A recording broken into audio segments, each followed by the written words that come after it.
Pessoal meio confuso sobre o que vestir, né? Mas as temperaturas devem subir.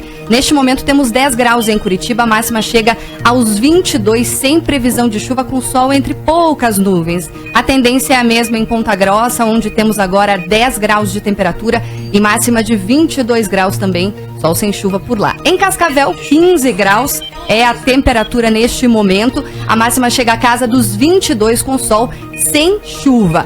Na região da Tríplice Fronteira, Foz do Iguaçu, 15 graus é a temperatura de momento, com os termômetros subindo por lá, chegando à casa dos 27 graus também, sol sem previsão de chuva. Em Maringá, 17 graus nesta manhã de quinta-feira, com máxima de 26, tempo bom durante todo o dia. E em Londrina temos 13 graus, um pouquinho mais gelado, mas vai subir. Máxima de 25 também, sol sem chuva. RIC Mais Notícias. Aeroportos. Oferecimento Parque Shopping Barigui. Faça ser incrível. Marques Souza, como opera o aeroporto de Curitiba nesse momento? Por instrumentos, mas está aberto para pousos e decolagens. Os demais aeroportos aqui do estado, Foz do Iguaçu na região oeste e Londrina na região norte, também estão abertos. Vamos agora a um giro pelos principais terminais do país. Guarulhos e Congonhas, em São Paulo, estão abertos. Rio de Janeiro, Santos Dumont também funciona normalmente. E Porto Alegre opera por instrumentos, mas está aberto para pousos e decolagens. As informações são da Infraero. RIC Mais Notícias. 9 anos e 6 meses de prisão. Regime inicialmente fechado. Essa foi a pena aplicada pelo juiz federal Sérgio Moro ao ex-presidente Luiz Inácio Lula da Silva. Fran. Pois é, essa é a primeira vez que um ex-presidente é condenado por corrupção no Brasil. O juiz Sérgio Moro demorou 22 dias para escrever as 238 páginas da sentença. Dividido em quase 1.000 tópicos, o documento detalha provas de que a construtora OAS pagou propina ao ex-presidente por meio de reserva e reforma do triplex à beira-mar. Na decisão, o magistrado especifica que Lula devolva, a título de indenização, 16 milhões de reais corrigidos desde dezembro de 2009. Ele também fica proibido de exercer qualquer cargo ou função pública pelo dobro do tempo na condenação, ou seja, 19 anos. O ex-presidente continua respondendo ao processo em liberdade. A defesa de Lula pode entrar com recurso que será analisado pelos desembargadores do Tribunal Regional Federal da 4ª Região de Porto Alegre. Se a sentença for confirmada, aí sim, o ex-presidente pode ser preso e fica inelegível, ou seja, não pode concorrer nas próximas eleições, como vem sendo anunciado. Bom, e o que diz a defesa de Luiz Inácio Lula da Silva? Qual o fundamento para a reclamação que se põe nesse momento, Mark? Olha só, os advogados qualificaram a sentença como politicamente motivada, que ataca o Estado de Direito do Brasil. Disseram ainda que o juiz Sérgio Moro deveria se afastar de todas as funções. Mais tarde, em uma entrevista coletiva que aconteceu em São Paulo, o advogado de Lula, Cristiano Zanin, declarou à Justiça que ignorou as provas de inocência que foram anexadas ao processo. Uma sentença que condena um homem sem prova da culpa, ao contrário, que despreza a prova da inocência. E o Ministério Público Federal informou que vai recorrer dessa sentença contra o ex-presidente Lula, não é, Mark? Exatamente. Por meio de nota, o órgão elogiou a decisão do juiz Sérgio Moro, porém informou que as penas impostas ao réu deveriam ser maiores. O MPF qualificou a sentença como de robusta fundamentação fática e jurídica e criticou a ação dos advogados do ex-presidente. Bom, vamos à análise dessa decisão do juiz federal Sérgio Moro. Se há algo que o processo trouxe e a sentença explicita com absoluta clareza, é a farta documentação que serviu de prova para condenar Luiz Inácio Lula da Silva. Então por que o PT e os advogados de Lula e o próprio Lula discursam de foi condenado sem prova, está sendo violado o Estado de Direito? Porque esse é o único argumento que restou ao PT. Você tentar desqualificar o julgador, você tentar atingir a imagem do juiz, em vez de justificar a corrupção explícita, nojenta, abjeta, cometida pelo ex-presidente da República. Lula é corrupto. Lula lavou dinheiro. Assim decidiu o juiz Sérgio Moro, o mesmo que foi aplaudido pelo PT quando condenou o ex-presidente da Câmara dos Deputados, Eduardo Cunha. O mesmo que distribuiu parte da instrução que pegou Aécio pelo rabo. Para o PT funciona assim: a justiça só é boa quando atinge os meus inimigos. Quando o judiciário pega o meu líder, o meu bonzinho, o meu super-herói, aí o juiz não presta. Parabéns ao juiz Sérgio Moro. É uma postura cidadã, de verdade mesmo. De verdade. Você tem uma obrigação como cidadão. Tá no portal riquemais.com.br. Entra lá, a íntegra da sentença do juiz Sérgio Moro está à sua disposição. Perca uma hora do seu dia. Não precisa ser tudo numa corrida só. Leia um pedaço, depois leia outro. Mas leia a decisão do juiz Sérgio Moro. Se aquilo não é prova, se tem troca de e-mails, tem depoimento, tem confissão, tem documento apreendido dentro do apartamento de Lula em São Bernardo do Campo. A sentença do juiz Sérgio Moro devasta por inteiro com o discurso de alma mais honesta da história mundial planetária do Brasil. Lula não passa de um corruptozinho, um bandidinho ordinário que meteu a mão em dinheiro público para ganhar apartamentinho de 3 andares na frente do mar em São Paulo. Quem quer defender o Lula está no seu direito ideológico, mas brigar com a notícia, brigar com o fato, com a decisão judicial, não passa de fazer política em Facebook, em Twitter ou em Instagram. O Brasil precisa ir além. E foi escrita ontem, pela caneta do juiz Sérgio Moro, uma importante página da história deste país. Lula não vale nada. Nada. Ô Mark, o Ministério Público tá com sede também, né? Tá sim, Denia. Na verdade, o juiz Sérgio Moro foi bonzinho com o Lula. E a palavra é essa, foi bonzinho com o Lula. Os procuradores querem muito mais. Todas as agravantes de pena que os procuradores pediram, Moro não retomou, não conheceu, não deu. Ou seja, então saiu barato pro Lula. Os procuradores brincam entre eles que o Dr. Sérgio tem um coração generoso. Ele absolveu a Cláudia Cruz lá atrás, a mulher do Eduardo Cunha, agora deu a pena mínima. Na prática, o Lula pegou a pena mínima.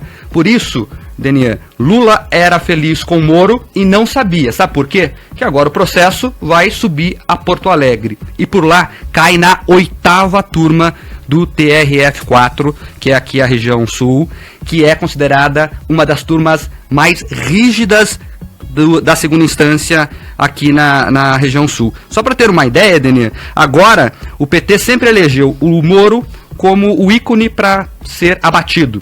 Agora esse ícone sai de cena, porque a parte do Moro terminou, pelo menos nesse processo. E entram em cena outros 3 personagens importantes. O João Pedro Gebran Neto, que é o relator da Lava Jato. Ele é conhecido como mais rigoroso que o Sérgio Moro, é aqui de Curitiba, inclusive. Fez pós-graduação com o Dr. Sérgio Moro lá na Federal, então pensam parecido. Tem o Leandro Paulsen, que é um gaúcho, coloradoente, inclusive, viu, Denir? Torcedor do Internacional de Porto Alegre. Ele é o mais leve dos 3. É, exatamente. Mas é conhecido também pelo peso na caneta na hora de dar sentença. E o Catarina, esse terceiro que você vai dizer o nome, esse sai de baixo, viu? É o Victor Laus, ele é catarinense, ou seja, tem o trio lá agora, que o pessoal vem dizendo muita besteira por aí, viu, Daniel? Ah, porque vai reformar na segunda instância. O Renan Calheiros usou a tribuna ontem para dizer que espera que seja reformada a decisão em segunda instância. Vai sim, vai. Senta. Quer ver? Não é só o Renan. A Fran vai nos contar agora da reação dos senadores do Paraná à decisão do juiz Sérgio Moro. Fran. A sentença de Lula causou reação dos senadores Por exemplo, a Gleisi, do PT, em discurso no Senado, questionou a decisão do juiz Sérgio Moro. De acordo com ela, não há provas de que o triplex é do ex-presidente. Como Lula pode ser dono de um triplex se não tem o registro de imóveis no nome dele? Como Lula pode ser dono de um triplex que não tem sequer a vontade dele comprar documentada? Como Lula pode ser dono de um triplex que está dado em garantia num fundo da Caixa Econômica Federal? Não tem provas de que esse apartamento é do Lula. Então havia uma intenção de que esse apartamento fosse do Lula e ele é criminoso, então, por conta disso e condenado a 9 anos e meio? O discurso, ele alcança os corações do PT, mas ele é tão real quanto uma nota de R$3. Então quer dizer que você é corrupto e você coloca o produto da corrupção no seu nome. Você vai ao cartório fazer o registro do imóvel fruto da corrupção. É isso. É isso o que propõe o cérebro genial da senadora Gleisi Hoffmann. Que eu, corrupto, pego o produto da corrupção, que eu não tenho lastro para pagar, eu não tenho dinheiro para pagar, porque o apartamento, o triplex, ele me foi dado com o dinheiro da corrupção, não tenho como pôr no imposto de renda. De onde que eu tirei o dinheiro para comprar um triplex na beira da praia? O que propõe a senadora Gleisi? Que Lula e Dona Marisa fossem de mãozinha e adentrassem a um cartório de registro de imóveis na Praia do Guarujá para fazer o registro? Como se fosse pago pelo dinheiro deles o apartamento? Faça-me o favor, senadora. Não brinque com a inteligência do povo do Paraná. Esse povo é um povo que trabalha, acorda cedo. A nossa audiência demonstra isso. Tem um monte de gente no carro, no ônibus, no transporte coletivo, indo trabalhar honestamente para ganhar o salário. O mês continua e o salário acabou. As pessoas são honestas. As pessoas têm filho para criar. Tem comida para pôr dentro de casa. Vamos falar sério uma vez na vida. Desde quando o registro do imóvel seria necessário para a demonstração do crime de corrupção? Não brinque com a nossa cara. Não esbofeteie o mínimo de dignidade que nos restou como cidadãos. A senadora Gleisi atingiu o fundo do poço. Fundo do poço. Eu soube ontem que a assessoria dela tá brava com este jornal. Tá irritada. Passa talco. Passa. Talquinho. O talquinho diminui a irritação. E que mais, Fran? O senador Álvaro Dias do Podemos também falou, mas para ele a decisão da justiça marca um avanço. E o ex-presidente esteve sempre no epicentro dos grandes escândalos de corrupção no Brasil. E não há como ignorar a sua participação direta ou indireta nesse esquema complexo e sofisticado que se idealizou em nome de um projeto de poder de longo prazo. Restaria uma sensação de impunidade se o ex-presidente não fosse condenado. E ontem teve festinha. Gente saiu às ruas com bandeira do Brasil e tudo na frente da sede da Justiça Federal aqui em Curitiba, né, Mark? Exatamente. Aqui em Curitiba, a sede da investigação, não é? A notícia da sentença de Lula foi recebida com uma festa por manifestantes contrários ao ex-presidente. Um grupo se reuniu para celebrar a sentença na frente do prédio da Justiça Federal no bairro do AU, aqui na capital. A comemoração teve direito a fogos de artifício e buzinaço. A gente não tem partido político, a gente está defendendo o Brasil, a gente quer que todo corrupto vai preso, não interessa se é PT, se é PSDB, se é PMDB, a gente quer todo corrupto preso na cadeia pagando pelos seus crimes. Poderia ter mais tempo de condenação, né? Mas aí prova que de repente a justiça está andando em passos lentos, mas continua andando, né? Muito bem, olha, os ouvintes. Vários deles participando aqui conosco. Olha aqui, Mark, o Paulo Henrique. A característica de um criminoso é ocultar o produto do roubo. O Fernandinho Beiramar não tem nada no nome dele. Por que Lula teria? Perfeito. Na verdade, essa coisa de não estar no nome dele, só depõe contra ele, não é? Diz que é escondido. Quem comete crime quer esconder, obviamente. Vários ouvintes aqui participando. Tem uma curiosidade sobre a pena. Na verdade, a pena fixada para o Lula foi 10 anos. Só que o Lula tem tanta sorte que ele se aproveitou do artigo 65 do Código Penal, que diz que pessoas com mais de 70 anos têm redução de pena. Daí o Moro tirou 6 meses. Então por isso ficou os 9 anos e meio. O pessoal tá brincando aí com os dedos do Lula na mão, mas é uma coincidência só. Na verdade, a pena é de 10 anos, mais 70 anos tem redução, ele ficou com 9 anos e meio. Que, Denian, é a primeira sentença, não é? O pessoal aí tá pedindo mais pena, mas lembra que é só o começo. A porteira só abriu. Tem mais coisa para vir pela frente. É isso aí. A Fran, inclusive, fez um levantamento bem bacana, Fran, desses casos que o ex-presidente Lula responde, além desse do triplex do Guarujá, né? Daqui a pouco o Mark vai trazer mais voz dos ouvintes. Só relembra pra gente, Fran, quais que são esses casos aí que o ex-presidente Lula responde? São 4, né? Compra de silêncio, o primeiro deles. A primeira vez que Lula se tornou réu no âmbito da Lava Jato foi em julho de 2016. Na ação, o ex-presidente é acusado de tentar obstruir a justiça pela compra do silêncio do ex-diretor da Petrobras, Nestor Cerveró. O Cerveró é aquele do olho no peixe e o olho no gato. Isso. Tem o olho mais alto e o mais baixo. Ele mesmo. Para impedir que ele delatasse a integrantes do governo, a família de Cerveró teria recebido 250 mil a pedido de Lula. Aí também tem influência em favor da Odebrecht, Operação Janus, né? A terceira vez em que Lula se tornou réu foi em outubro de 2016, dessa vez pela operação, como eu disse. Um desdobramento da Lava Jato em Brasília, no caso. De acordo com a denúncia, o ex-presidente teria usado a influência dele junto ao BNDES e a outros órgãos para favorecer a Odebrecht em contratos e obras de engenharia em Angola. Compra de caças, Operação Zelotes. Lula se tornou réu pela 4ª vez em dezembro de 2016 no âmbito da operação. Ele é acusado pelos crimes de tráfico de influência, lavagem de dinheiro e organização criminosa. A denúncia diz que Lula teria interferido na compra de 36 caças suecos pelo governo brasileiro, além de ter atuado para prorrogar uma medida provisória que concedia incentivos fiscais para montadoras de veículos. E o caso da propina para sede no Instituto Lula, né? Também em dezembro de 2016, o juiz Sérgio Moro aceitou essa denúncia contra Lula.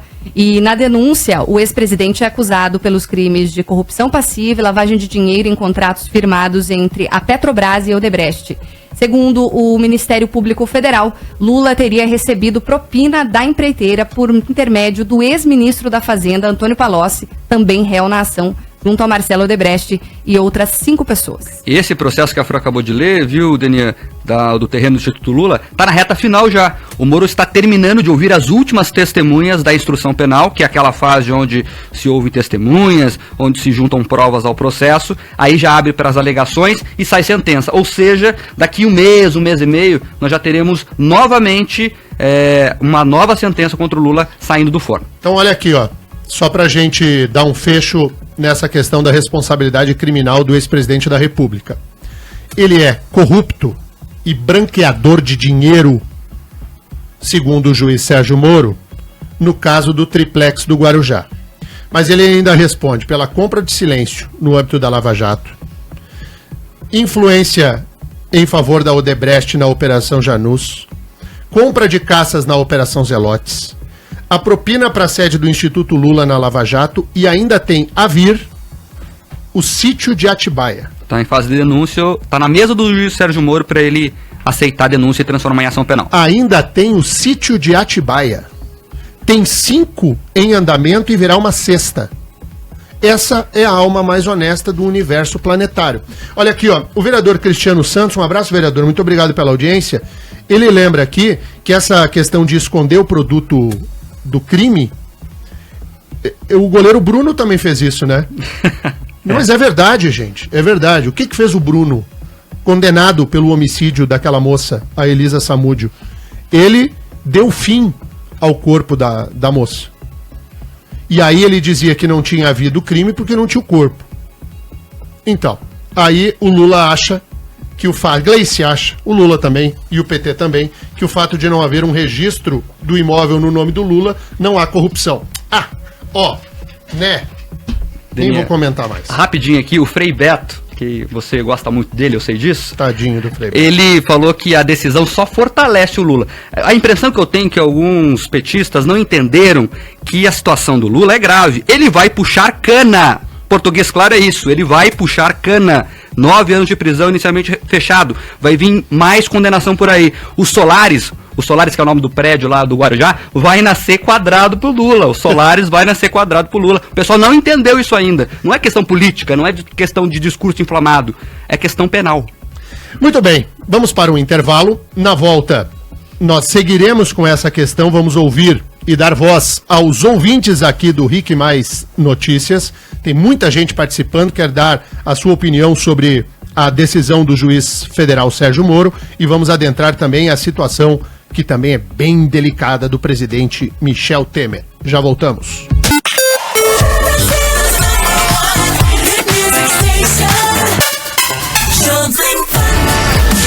RIC Mais Notícias também é TV. Acesse ricmais.com.br e assista a gente pelo seu tablet, computador ou smartphone.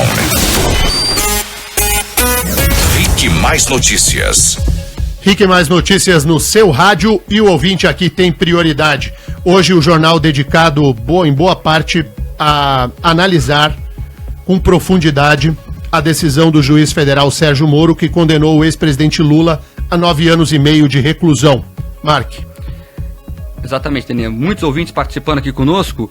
Um deles aqui, o Michael, ele fala que de todas as defesas que ele ouviu do Lula, a pior foi do deputado Jean Willis, que não tinha o que falar e disse que era por causa dos dedos. Enfim, eu não vi essa defesa, Daniel. Você ouviu, né? Eu tenho, mas eu não tenho como passar o áudio pra Fran soltar. Mas eu tenho no meu celular, eu vou encostar o celular no microfone e a gente vai ver se chega direitinho aí na sua casa, no seu carro. Se não der, a gente para.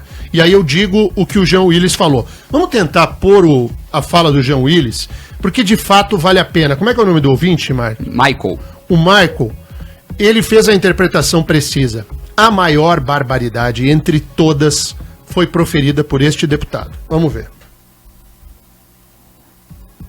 Sérgio Moro condenou Lula a 9 anos e meio de prisão. Essa sentença, ela não é por acaso. Todos sabemos, todos que acompanhamos a Lava Jato, sobretudo a parte da Lava Jato conduzida pela República de Curitiba, todos sabemos que Sérgio Moro, o juiz que gosta de se vestir em ternos pretos cafona, com aquela sua voz que não combina com a sua cara, tratava Lula como um nine, numa referência aos 9 dedos que o presidente Lula tem, porque ele perdeu um dos dedos num acidente.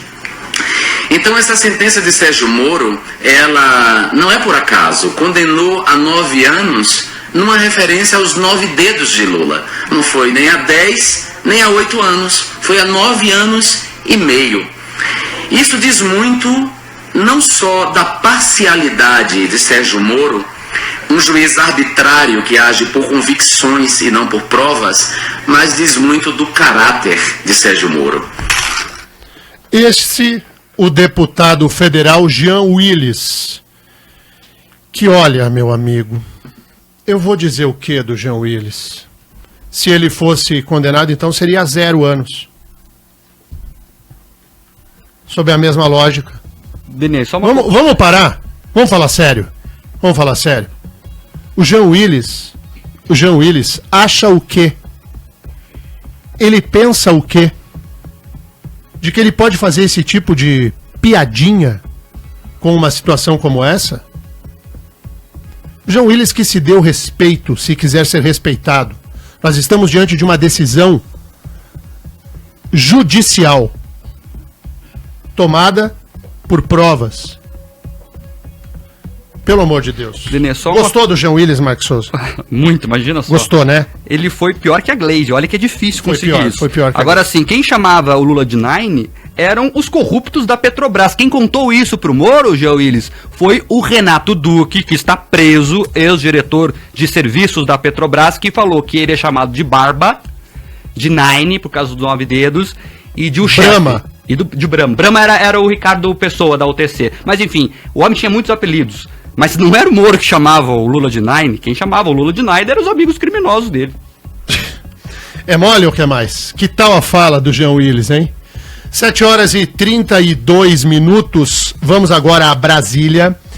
Vamos saber da aprovação do nome da subprocuradora-geral da República, Raquel Dodge, para o cargo de procuradora-geral. Ela foi sabatinada e teve o seu nome aprovado no âmbito da comissão que analisa a indicação dela. Cristiano Vasconcelos, bom dia. Olá, bom dia. O plenário do Senado aprovou na noite de ontem o nome de Raquel Dodge para o cargo de Procuradora-Geral da República.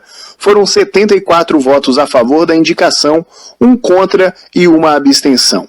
Ela foi indicada pelo presidente Michel Temer para substituir Rodrigo Janot, que deixa a função no mês de setembro, e será a primeira mulher a comandar a PGR. Durante toda a quarta-feira, Raquel Dodge foi sabatinada pela Comissão de Constituição e Justiça do Senado, onde teve o nome aprovado por unanimidade. Foram mais de 8 horas de sessão, com perguntas sobre os mais variados temas. Evidentemente, os senadores também quiseram saber a visão dela sobre a Operação Lava Jato. Dodge disse que, se for preciso, vai reforçar a equipe de trabalho da operação. Então é nessa perspectiva de estarmos sempre diante da prova, diante da lei e da Constituição, que nós manteremos esse trabalho de enfrentamento da corrupção, aumentando, se necessário, as equipes que hoje já o vêm desenvolvendo. De Brasília, Cristiano Vasconcelos. Obrigado, Cristiano. Com isso, Raquel Dodge será empossada aí nos próximos dias como a nova Procuradora-Geral da República, mais especificamente em 17 de julho. Não, 17 de setembro, acho que é. Vai até o... Setembro, né? Setembro. Vai até o Janot, vai até setembro. Sai Janot, entra Raquel Dodge. São 7h34 agora. Antes de eu trocar de assunto, falar do caso do Temer lá no Congresso Nacional, a gente precisa registrar a enorme participação da audiência. Um beijo grande, muito obrigado. O nosso WhatsApp bombou aí, né, Mark? Bombou, Denis. Já não bastasse as mensagens sobre a condenação do Lula, quando a gente trouxe aqui o depoimento do deputado Jean Willis, que falou aí que o grande defeito do Moro é usar um terno cafona, na opinião do deputado. Deixa eu perguntar pra Fran, a nossa menina da bancada, o Moro se veste mal? Acredito que não, né? Não sou muito especialista em moda, não, mas eu prefiro focar nos argumentos do magistrado. Sem dúvida nenhuma, mas eu não acho que o Moro se vista cafonamente. Tu acha, Mark? Acho que não, normal. Na verdade, nunca reparei muito nisso, viu? Essa coisa de usar terno preto com camisa preta, assim, meio vampirão, eu não gosto, eu gosto de uma coisa mais animadinha. Eu percebo, você vem com os xadrez. Sim, eu gosto de uma coisa mais alegria, mas, o Moro gosta de preto, deixa o homem, velho. Que coisa mais Jean Willis, né? Não é? Tem muito ouvinte, Denê, muito ouvinte. Participação recorde de mensagens aqui hoje sobre esse assunto do Lula, sobre o assunto do Jean Willis. Vou pescar algumas aqui, os ouvintes, que nos perdoem, mas infelizmente não dá para colocar todo mundo. Tem aqui o Og, que diz que o caso do ele fala, Denian, o caso do Lula é o exemplo a ser seguido. Todo político corrupto tem que ser preso. Tem aqui o Rafael, do bairro SIC, aqui em Curitiba, diz que nunca na história desse país 9 anos e 6 meses serão tão bem empregados, e tem mais por vir. O Lula falava muito essa frase, lembra? Nunca antes na história desse país um ex-presidente foi condenado, olha só, fazendo história mais uma vez. 7h36. A discussão sobre a denúncia criminal do Ministério Público Federal contra o presidente Michel Temer na CCJ, Comissão de Constituição e Justiça, será retomada hoje às 11 horas da manhã. Fran. Exatamente. Os deputados que fazem parte da CCJ discutem o parecer do relator Sérgio Sveiter, do PMDB, que foi favorável à continuidade do processo. Ontem, 67 parlamentares, entre titulares e suplentes da comissão, se manifestaram. Desses, 66 se mostraram a favor e 21 contra. Nesta quinta-feira, a sessão deve ser interrompida, porque a Câmara volta dois projetos importantes aí, Denião. A Lei de Diretrizes Orçamentárias e a liberação de recursos para emissão dos passaportes, né? A previsão é que a fase de discussão termine na sexta-feira e o relatório da denúncia criminal contra o Temer será votado pelos 66 membros titulares da comissão, provavelmente na semana que vem. E se passar, daí sim, segue para o plenário da Câmara dos Deputados. Deve ser na segunda-feira da semana que vem e, se depender do interesse do governo, já na sexta-feira acontecerá a admissibilidade ou não, a autorização ou não, para que Temer seja processado pelo Supremo no plenário da Câmara dos Deputados. Portanto, hoje é quinta, talvez o destino de Temer seja selado aí em 8 dias. Será que teremos um segundo presidente nessa situação? Olha, hoje, se acontecesse agora, vamos votar e juntasse os deputados lá, Temer escaparia. Hoje. E a votação no Senado da reforma trabalhista demonstra que o presidente Temer está muito mais forte politicamente do que boa parte da oposição podia imaginar. O Temer está podre, mas ele tem apoio político. Essa é a diferença.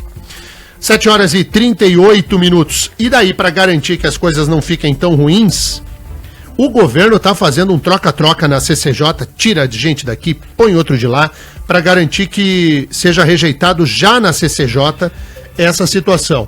Mark. Olha só, Deninha, agora a dança das cadeiras envolve o deputado federal Osmar Serralho.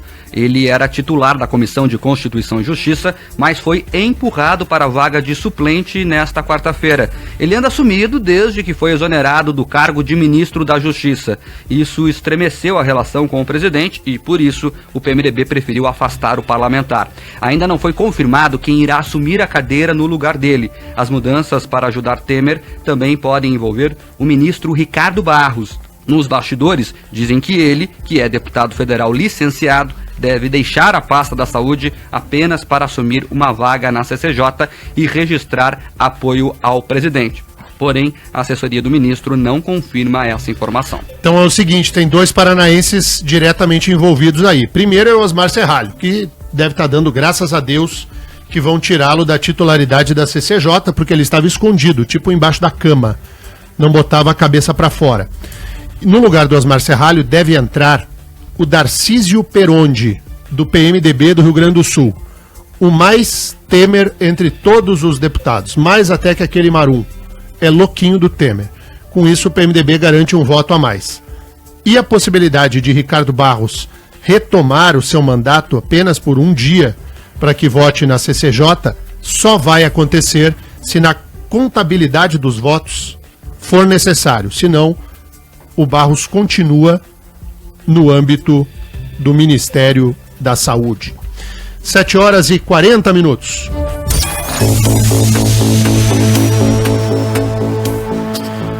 O Sindicato dos Trabalhadores da Saúde de Curitiba se manifestou sobre a queixa-crime, sobre o boletim de ocorrências que foi registrado por uma funcionária pública do município contra 31 enfermeiros e auxiliares de enfermagem que trabalham no Hospital do Idoso e, diante de uma greve, viraram as costas e deixaram os velhinhos lá, todos sem atendimento médico. O que disse o sindicato, Fran? O sindicato argumentou que havia sim funcionários suficientes para a prefeitura, mas o município não soube aí remanejar os profissionais que foram trabalhar durante a paralisação e por isso o atendimento ficou comprometido. De acordo com a administração do hospital, dos 51 profissionais escalados para trabalhar, apenas 27 compareceram. A greve começou na segunda-feira por causa de um impasse no reajuste salarial da categoria.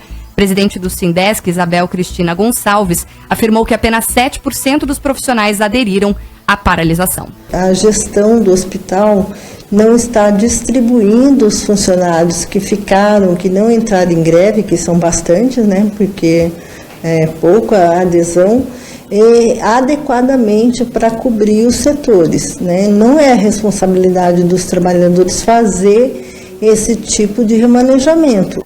A Secretaria de Saúde informou que 88 pacientes deixaram de ser atendidos e 28 cirurgias foram canceladas por falta de profissionais. Ninguém mais cai na esparrela sindical. Vou dizer uma frase e prometo que será a única que eu falarei a respeito disso. Vão trabalhar. Vão trabalhar. É gente doente que precisa de atendimento. Sebo velho, trabalha, te vira. A área da saúde não pode ficar à mercê de posicionamento político, partidário, ideológico e sindical. é gente velha, doente, que precisa de atendimento de saúde e que, por um capricho do sindicato, as pessoas viram as costas, não cumprem a ordem judicial e deixam todo mundo lá sem atendimento. Olha, antes do intervalo, eu quero só fazer um registro aqui sobre o caso da bananeira, que foi trazido a debate nesse jornal. O prefeito Rafael Greca recebeu ontem o homem que plantou as bananeiras lá no bairro Hugo Lang. Recebeu, teve uma conversa com o sujeito, se comprometeu em não cortar as bananeiras, ainda tirou uma foto com o sujeito, deu uma risadinha e mandou um abraço aqui pro jornal. Diz pro Denian que eu não vou cortar as bananeiras do homem. Prefeito, é isso aí, parabéns.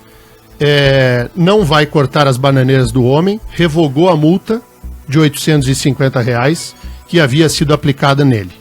Então, é legal também quando a administração pública reconhece que está fazendo caca. O prefeito reconheceu, até se reuniu lá com o homem da bananeira. Eu achei bem bonitinho. O prefeito colocou inclusive a foto no Facebook dele. Tá lá o Greca com o plantador da bananeira. Viva a banana do Hugo Lang. Intervalo, voltamos. Rick Mais Notícias. 7h47, 7h47. Muito obrigado pela sua enorme audiência. Bombou a participação dos ouvintes pelos nossos canais. Você pode mandar um WhatsApp para cá no 985045092 ou você pode participar pelo Twitter no @RickMaisPR ou pelo Facebook do Rick Mais PR. E aí, Mark? Olha, muitos ouvintes mesmo. Vamos começar pelo Facebook. O Marlon Wagner diz que faz poucos dias que está acompanhando o jornal, mas está adorando. O Agnaldo Milani diz que está em Foz do Iguaçu, sendo informado 100% aqui por nós. Também tem o Lucas Marcondes, tem o Elenilson Cabral. O Elenilson reclama que faz dias que ele manda o WhatsApp e a gente não lê. É culpa do Mark. O Mark, ele fica, pega os WhatsApp e joga fora. Elenilson, tem mais 150 mensagens nas últimas 10 minutos. Então a gente vai pescando. Ele reclama do sinaleiro do Hospital Vita, aqui na região da Linha Verde, em Curitiba, que tem muito problema registrado aqui, Elenilson. E ele tem razão. Ali vive em obras, aquele lugar da cidade é bem ruim mesmo. O sinaleiro não funciona direito. E tem ouvinte me xingando aqui, e xingando é o termo, literalmente, porque eu só tô lendo mensagens de apoio à decisão do Moro e não contra. Então tá bom, o Elcio Koleski, Denia, também aqui critica. Ele diz que essa condenação foi política e para barrar os 34% das intenções de voto do Lula confirmadas nas pesquisas eleitorais. E ele diz que se a decisão for confirmada, o Lula vai indicar alguém e essa pessoa vai ser eleita porque o Lula tem muita força. Tá bom, se isso acontecer, parabéns pro Lula, pro PT e pra quem quiser. Só que eu digo ao ouvinte que ele deveria pegar a sentença do Lula, que foi redigida pelo Dr. Sérgio Moro, e ler. Se depois de ler os 1000 tópicos lá, ele se convencer de que aquilo ali é uma peça política, tudo bem. Opinar na onda do que o partido diz fica tão feio, né? Passa um vexaminho. O que mais? Silvio Batista está brincando aqui com a opinião do deputado Jean Willis, dizendo que o Moro se veste mal e tem uma mulher feia, e dá risada, brincando, obviamente, com a situação. Parece aquela briga de colégio, né? Ah, você é feioso, não sei o quê, enfim. Tem mais ouvintes... Não, eu quero só dizer que uma hora eu falei aqui, que coisa mais Jean Willis comentar a roupa do Moro, né? Isso antes que venham me acusar de homofobia... Eu tô dizendo que coisa mais Jean Willis é que coisa mais desqualificada de quem não tem o que fazer, de quem é um deputado investido da sua função de representante do povo e se apega a esse tipo de debate. Até porque, se há um jornalista que tenha microfone, o privilégio de um microfone, no estado do Paraná, a defender minorias, cá estou eu. Mas a minoria, ela não pode se aproveitar da situação que tem para fazer mimimi.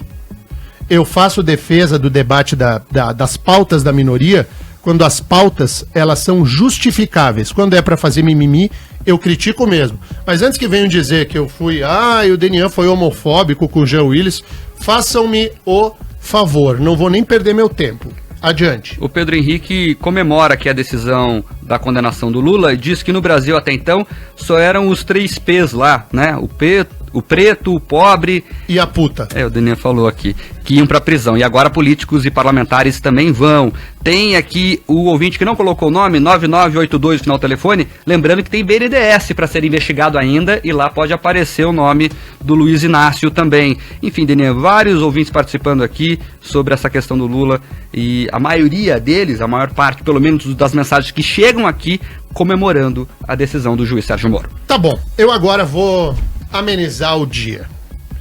Hoje é o Dia Mundial do Rock, não é? E a Curitiba de todos nós... Ó, sobe som aí, Fran.